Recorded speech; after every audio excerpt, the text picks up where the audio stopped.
Bonsoir à toutes et à tous, heureux de vous retrouver pour la tranche info en direct sur votre antenne Canal 10 Télévision avec au programme de cette soirée Info 10, le journal local et régional qui sera suivi du focus, une heure de débrief sur l'actualité. En première partie, on parlera effectivement de ce chauffard, de ce chauffard qu'on a vu circuler un peu sur Petit-Bourg, Bémao, même apparemment vers Bouillante. En tout cas, cette personne a finalement été prise en charge par la police. On parlera quand même de cette affaire. Et en deuxième partie, on parlera d'agrotransformation, puisqu'il nous faut quand même trouver des solutions pour l'avenir. Tout ça, on en parlera dans le focus en deuxième partie. Mais pour l'instant, place au JT.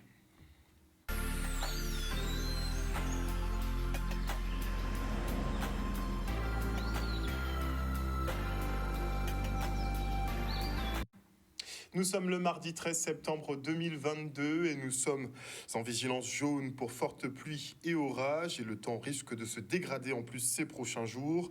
Les spécialistes ont l'œil sur la perturbation 96L. Elle a 40% de chances de se développer et se dirigera vers la Caraïbe ce week-end. Toute évolution devrait être lente car le phénomène lutte en ce moment contre l'air sec. Et grâce aux réseaux sociaux, le signalement d'un chauffard a pu être donné aujourd'hui. Depuis quelques jours, des automobilistes se plaignaient d'un conducteur masqué qui leur fonçait dessus pour causer des accidents. S'en est suivi une série de témoignages retraçant les faits et gestes de cette femme qui a été aperçue au centre commercial de Colin. De quoi déclencher l'alerte et mettre en branle les forces de l'ordre qui l'ont localisée puis interceptée. La femme mise en cause semble être effectivement en rupture de soins. Et notez que nous recherchons toujours Arlette Alexis, une femme de 81 ans atteinte d'Alzheimer. Elle a quitté la clinique des Eaux Vives à Saint-Claude depuis le 29 août dernier vers 22h. Si vous avez des informations, n'hésitez pas à les communiquer. Appelez au 05 90 41 45 69 ou bien faites le 17. C'est vrai que ça fait déjà un moment qu'elle a disparu. Donc si on pouvait redoubler d'efforts, ce serait une bonne chose. Et après le scandale de la contamination des populations antillaises au chlordécone, un autre pesticide non autorisé est utilisé dans les bananeraies en Martinique. Il s'agit de l'étéphon, un régulateur de croissance qui accélère le mûrissement des fruits, qui est autorisé seulement pour les ananas et les tomates, mais pas les bananes. Des analyses sont en cours pour déterminer si la même pratique frauduleuse est en cours en Guadeloupe, mais visiblement oui. Et en attendant, est-ce que cette nouvelle a changé votre consommation de bananes ? On vous écoute. J'ai la chance d'avoir de la famille qui me donne la banane du jardin. Donc je profite pour en consommer avec la banane où je sais d'où ça vient. Ben oui, tout à fait, parce qu'on ne sait pas quelle banane acheter maintenant, hein, si ça a été traité ou pas. Hein. Le mieux, ce serait de faire une petite plantation de bananes. Comme ça, on est sûr de manger sain à la maison. Moi, j'achète de la banane, tout simplement. Je ne fais pas particulièrement attention à ça. Je suis vraiment plus réfractaire à prendre la banane sous les étals ou si je ne connais pas le primeur, ça va être un peu plus compliqué. Oui, ça changerait mes habitudes, mais dans tout, que ce soit la banane ou autre chose, parce que tout ce qui est transformation n'est jamais bon. On le sait, pour le corps, plus encore aujourd'hui. On sait qu'aujourd'hui, il y a des effets secondaires. Et les effets secondaires sont jamais bons pour le corps humain, quoi. Donc c'est clair que tout ce qui est transformation au niveau de ce qu'on mange au quotidien n'apporte rien de bon. Simplement, on nous pousse à surconsommer tout simplement, quoi. Non, puisque je ne consomme pas de bananes. Moi, je continue à manger mes bananes, les bananes jaunes, bananes plantains, bananes vertes. Pour moi, ça ne change rien. Le fait que j'ai regardé sur les médias, et automatiquement, ça m'a fouiné par rapport à chlordécone. Et peut-être, je ne sais pas, c'est pour la santé, je préfère d'attendre pour voir s'il y aura une amélioration. Non, pas du tout. Pas du tout. Si c'est agriculteur, je connais, je sais, je peux le prendre. Mais si c'est sur le marché, j'hésite beaucoup, énormément. Avant, je n'hésitais pas, mais maintenant, par rapport à tout ce qui s'est passé en Guadeloupe, alors mieux vaut de prendre ses précautions. Je pense que nous sommes passés par le chlordécone. Là, on se retrouve encore avec ce problème. Je pense que la consommation des bananes, faut se retenir un peu, quoi. Parce que là, ça pose problème, je pense. C'est pas bon au point de vue commercial, mais pour la santé, je pense que c'est important. L'été fond qui finalement fait gagner 2 jours de mûrissement aux producteurs. Et on se rend au lycée Carnot pour la journée d'intégration de la filière sciences et techniques du théâtre, de la musique et de la danse. Solfège, entraînements vocaux, répétitions, réalisation de projets sont au programme de ce cursus qui vise l'excellence. Olivier Félix et Maxime Morel étaient sur place. J'ai toujours aimé la musique et j'étais en primaire, on m'a demandé si je voulais intégrer la classe chambre. Pour moi, c'était une grande opportunité, du coup j'ai accepté. Et ben là, j'ai intégré la classe chambre de l'instructeur Kermadec à horaire aménagé. Et ben là, je suis musicienne, je suis guitariste. Je suis accompagnée de ma classe à horaire aménagé en musique. Donc ce sont déjà des élèves qui ont 5 à 6 heures de musique par semaine. Donc ils sont déjà un peu dans la lignée, hein. Nous ne sommes pas là par hasard, dans la lignée de cette S2TMD, donc théâtre, musique et danse. Après, c'est beaucoup de travail. C'est beaucoup d'investissement. Ce sont des élèves qui s'inscrivent dans des projets, qui sont dynamiques, qui sont volontaires, qui découvrent la vie d'artiste au fur et à mesure. Et puis après la troisième, ils décideront s'ils veulent aller vers cette filière ou pas. En tout cas, ils seront armés. Ils font du solfège, ils ont des pratiques instrumentales, vocales assez poussées. Et puis, ils montent des projets assez conséquents chaque année avec des intervenants qui sont là, qui nous accompagnent. Et ils deviennent en ce qui me concerne, de vrais musiciens qui font aussi beaucoup de théâtre et beaucoup de danse. Ça fait quelques années que je suivais déjà la filière, avant la seconde. Et c'est surtout l'énergie que dégageait la filière, le fait de pouvoir jouer avec d'autres jeunes de mon âge. Et c'est surtout ça, c'est surtout l'énergie, l'ambiance. Et voilà. C'est vrai que nous avons des élèves qui sont presque des porte-drapeaux. On pense à Idriss Bonalaire, on pense à Luan Pommier, et il y en a bien d'autres, hein. Moi, je pourrais même parler aussi d'Anthony Crétinoir, qui est un peu plus discret, mais qui est tout aussi talentueux. Et c'est vrai que ces élèves, lorsqu'ils partent à l'étranger, que ce soit à Berkeley, c'est vrai que l'étranger même, en tout cas l'extérieur, est très intéressé par la qualité de travail qui se passe en Guadeloupe, et même surpris parce que nous avons des retours de professeurs qui sont à l'université et qui nous félicitent du niveau en fait que les élèves ont quand ils rentrent en première année dans les universités, dans les écoles spécialisées. Donc il est vrai que le lycée Carnot accentue pas mal son travail sur un travail de qualité, sur un travail qui est quand même communautaire, où tout le monde participe. Ce n'est pas seulement les professeurs d'art, ce sont aussi les professeurs d'histoire géo, de français, de maths, etc. Et c'est parce que justement nous les hissons vers cette excellence qu'ils deviennent excellents aussi à l'extérieur.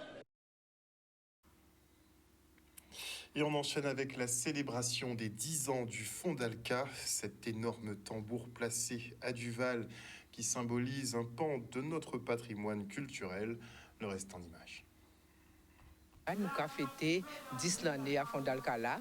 10 années à Fondalca avec la municipalité Canal, bien entendu, puisque nous pas tous là-dedans, projet là ça, et dans tout travail qui fait depuis 10 années. Donc, on tient à remercier la municipalité là, qui s'y soit M. Mittel, qui s'y soit M. Moral, et puis tout le monde, tout le staff, bien entendu, qui était à l'endroit pendant toutes ces années là. Ça. Remercier aussi Marie Guadeloupe, qui s'est marraine à la manifestation là, là, parce qu'elle joue un grand rôle là-dedans. Et mise à jour à site-là, nous disons ça comme ça, puisque site-là, c'est village international du cas des tambours et arts du Sud, c'est important, nous qui revenons ça. Un grand merci à la famille Daomé, Christian et Marilyn qui étaient toujours là avec nous. Et puis un grand merci pour tous les artistes, tous les tambouriers, toutes les associations et puis surtout tous les donataires. Parce qu'il faut savoir que si ce site-là, ça a vécu là, c'est grâce à l'argent à Guadeloupéen. Pas ni subvention, ni rien. Tout l'argent là qu'il a là, tout ça qui est déposé là, c'est Guadeloupéen qui fait. Donc nous avons dit merci, merci en l'eau. Nous avons des démarches de construction de la Guadeloupe. Tout le monde ensemble, c'est y'en a l'autre, et pour faire pays avancer. Donc nous là pour soutenir CIPN et Mouna CIPN à dans des démarches culturelles engagées pour la Guadeloupe et pour les Guadeloupéens. Donc c'est pour ça que nous réveillons aujourd'hui là. Nous décidons l'année là ça de faire un lionnage. Et thème à journée là c'est bocantage à Gênes en l'arrêt la Tambou. Nous avons bien dit Tambou, nous pas dit Boca parce que nous invitons les amis de l'Inde qui ont joué Matalon, qui ont joué Tapou, et nous invitons également les amis de Kalina Guada qui malheureusement pas pu venir avec nous, mais président Taïman Glasgow, Juliana Télé avec nous, donc c'est important. Donc ça nous devons faire, c'est lianer au niveau à l'Étambou, lianer, faire cette lianer ensemble, lianer les cultures, puisque culture Kalina Nitambou, culture indienne Nitambou, culture guadeloupéen afro-descendant Nitambou, donc lianer cet tambou-là, ça, de façon à ce que les Timouns aient des marches de continuation, de transition, de transmission, peut faire en sorte qu'ils travaillent ensemble. Ce site a été créé par l'ancien maire, M. Mittel. M. Mittel qui a eu l'idée de créer ce site de Duval et d'installer ce tambour qu'on appelle le Fondalka. Et cette majorité, la majorité mornale, poursuit l'histoire de Petit Canal en entretenant et en développant au mieux ce site de Duval. Un reportage signé Vianney Valverde.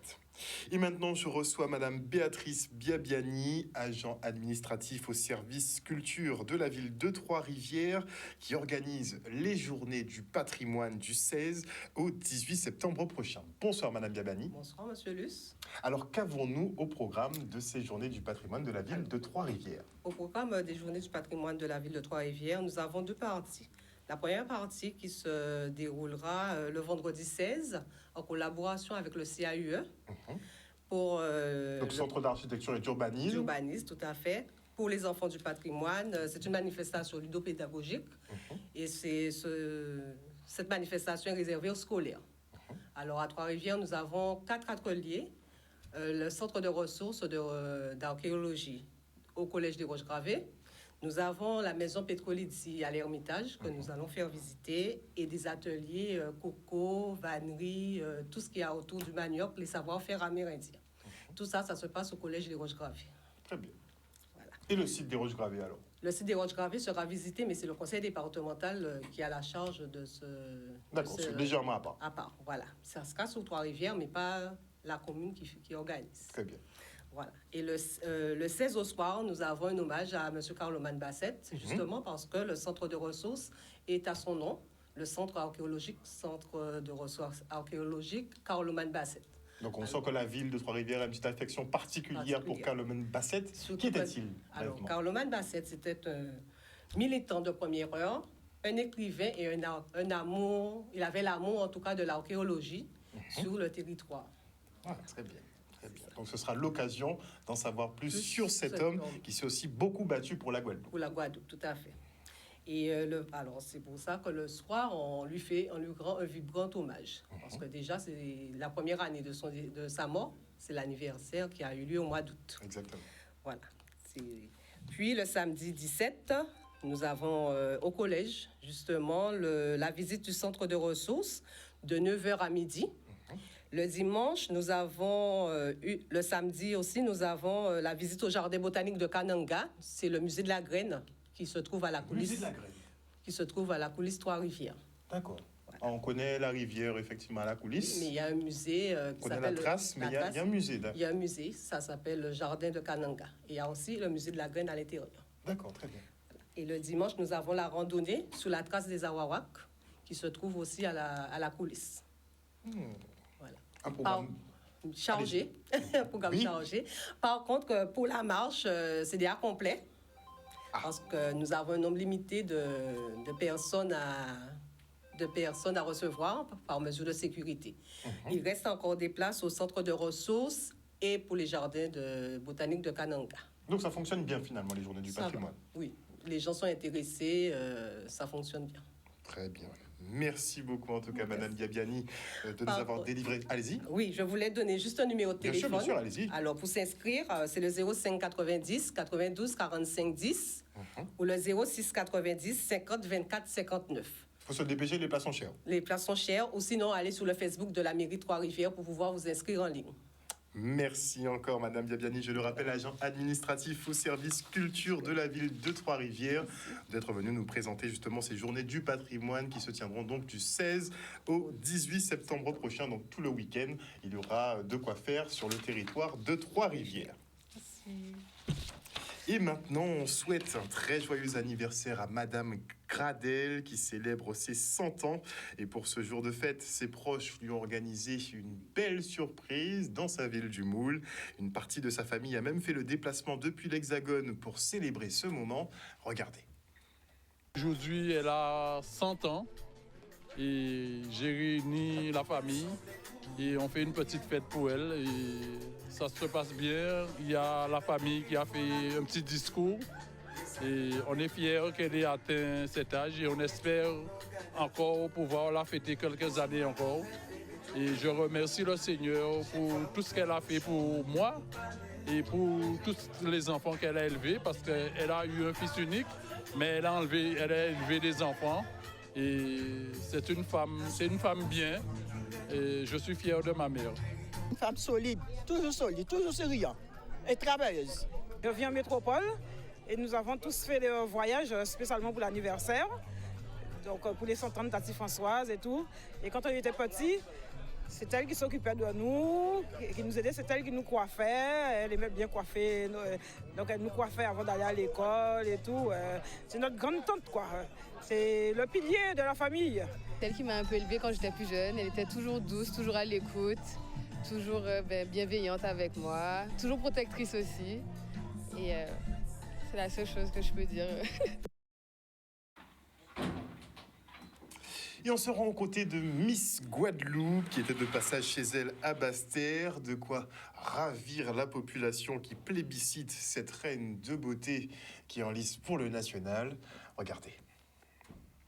Nous sommes très fiers d'avoir notre Miss Basse-Terre, qui, je le rappelle, a été élue. C'est une Miss qui a été élue suite à un concours et qui maintenant est devenue Miss Guadeloupe. Et on espère qu'elle ira encore plus haut. À la faveur des fêtes patronales, c'est vrai qu'elle était souvent invitée par l'ensemble des villes et des communes de Guadeloupe. Mais là, aujourd'hui, elle est de retour chez elle, à Basse-Terre. Nous avons fait un tour en ville avec toute l'équipe et tout le staff.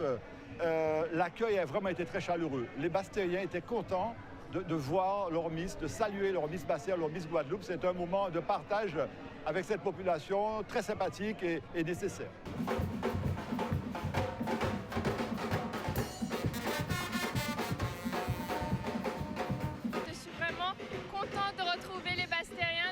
Sur ma terre d'origine.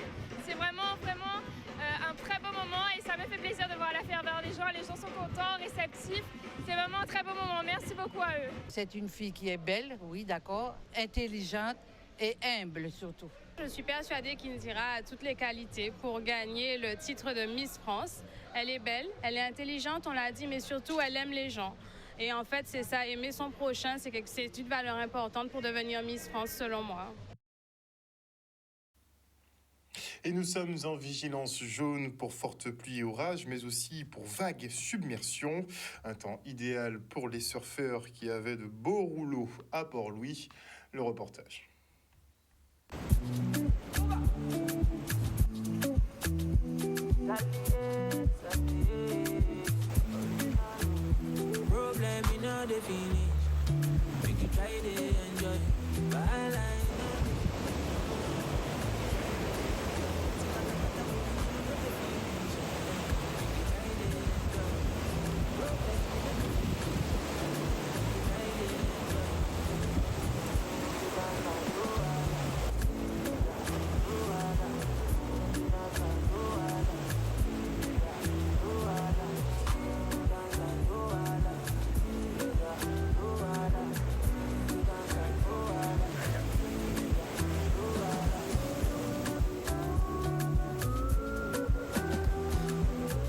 Ah ben ça fait du bien, ça n'a pas déçu. Il y a vraiment des séries magnifiques, ça fait plaisir d'être Ici à Port-Louis, sur l'intermédiaire, il y avait des Guadeloupéens qui représentaient fort en plus, il y a un gros niveau à l'eau. Ils se régalent, Camille Juban, Tom Juban, des shapers, c'était incroyable. Donc ça fait plaisir de retrouver les bagues ici.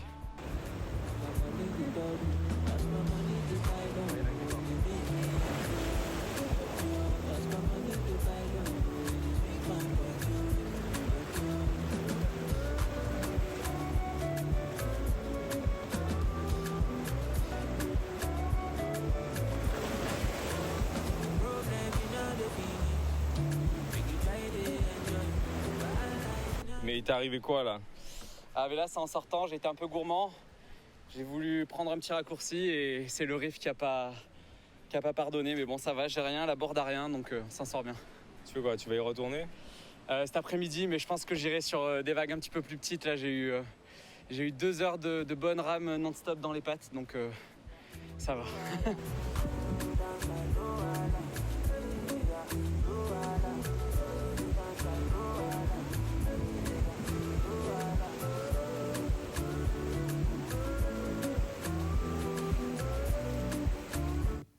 La prudence est bien évidemment de mise. C'est pas la peine d'aller se pendre par derrière là, comme on dit. Voilà, chers téléspectateurs, nous sommes arrivés au terme de ce journal. Merci pour votre fidélité à ce programme. N'oubliez pas qu'on a un phénomène cyclonique en formation et qui est effectivement semble être sur sa trajectoire. Donc, il faudra peut-être faire attention ce week-end. On attend un peu de voir son évolution. En tout cas, les conditions climatique ne se prête pas à son développement, enfin du moins ça le ralentit en tout cas, ce qui est une bonne chose. Passez une bonne soirée à l'écoute des programmes de Canal 10. N'oubliez pas que chez nous, vous faites l'information que nous diffusons. Le journal local revient demain à 18h30. Bisous bisous tout le monde.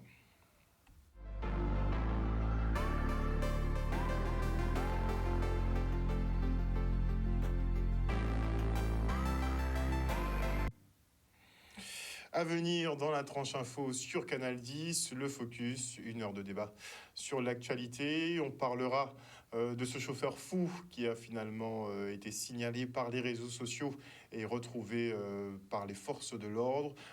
On parlera aussi d'agrotransformation, puisque bon, il faut quand même donner des solutions pour l'avenir, pour nos productions locales. Ce sera donc après la coupure pub. Et avant cela, attendez, j'essaie de me connecter rapidement. Est-ce que je vais y arriver? Nocé. Alors, je dis bonsoir, qui est connecté? Bonsoir à Idja Germain, bonsoir à Joël Bazit, bonsoir à Patricia de Normandie, à Moïse Caramel, à Lina Wild, à Jimmy Kamagouva Aliar, bisous à Maggie Delaney, bonsoir à Marilou, à Kitoun Cyprien, et bonsoir à Rudy Bordelais, bonsoir à Marie Van der Wastin, oui j'ai bien prononcé, bonsoir à Fabien Média 97+, et bonsoir à tous les internautes qui sont connectés, Patricia, Jacques et Crétine, désolé j'ai ouvert l'application un petit peu tard, en tout cas on se retrouve après la coupure pub pour le Focus.